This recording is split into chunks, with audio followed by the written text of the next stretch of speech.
Hello mga mare, eto na naman ang inyong lingkod na pag-utusan na namang mag-drive. Alam nyo naman mga mare, sa init ng panahon ngayon, kailangan nating mag-ingat kahit na magdadrive lang tayo na akala natin na aircon ako. Ang hulab ng sasakyan ay doble pa mga mare sa init ng reflection sa ating mukha. Kaya dapat tayo ay may ginagamit ngayon na sunscreen. At eto nga pala ang bago kong sunscreen na ginagamit. Kung nabudol ako ay baka kayo mabudol ko din. Ay kaganda ng sunscreen na ari. Bagong dating ito mga mami, pero sa review niya napakaganda talaga. Kasi itong brand na ito mga mami ay subok ko na, gamit ko na ang brand na ito, pero ngayon lang ako gamit na kanilang sunscreen.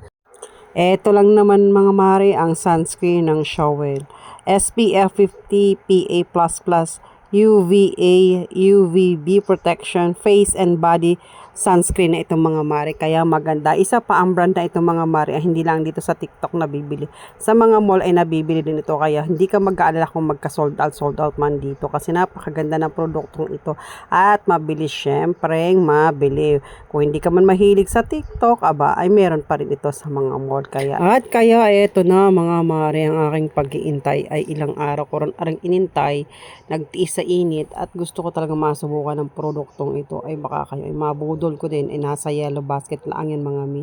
Ayan, isineshake ko muna bago natin gagamitin mga mi at tignan nga natin. Ayan, napakagaan ang mga mi na yan sa pakiramdam at saka napaka-light lang talaga ng kanyang texture. Napaka ano lang. Tapos pagka ating ilalapat sa ating face mga miyang unti na iyan ha, ay napakadami nang maiilagay, maikalat na natin ang ayos sa ating mukha. At sa totoo lang mga mima, talagang hindi nga talaga siya nag-iwan ng white cast at napaka-light nga talaga mga mima. Abay, parang nagugustuhan ko rin produktong ari eh. Ay parang kaganda nga naman talaga mga mi. Ay legit talaga na walang white cast at hindi malagkit sa mukha. Hanggang gabi mga mima, hindi kayo makaramdam ng lagkit sa mukha dahil nasubukan ko na iyan mga mima. Ang ganda. Tingnan nyo naman ang iniiwan niya na glass skin mga mima. Ay siya, magpabudol na kayo na andyan lang yan sa ating yellow basket. Bagong produkto, bagong budol tayo mga mima. Tamang-tamang ito ngayon sa tag-init. Nako, wag nang magpapahuli, wag magpapawala ng sunscreen, legit at talagang maganda ang product na ito. Yan lang mga mi.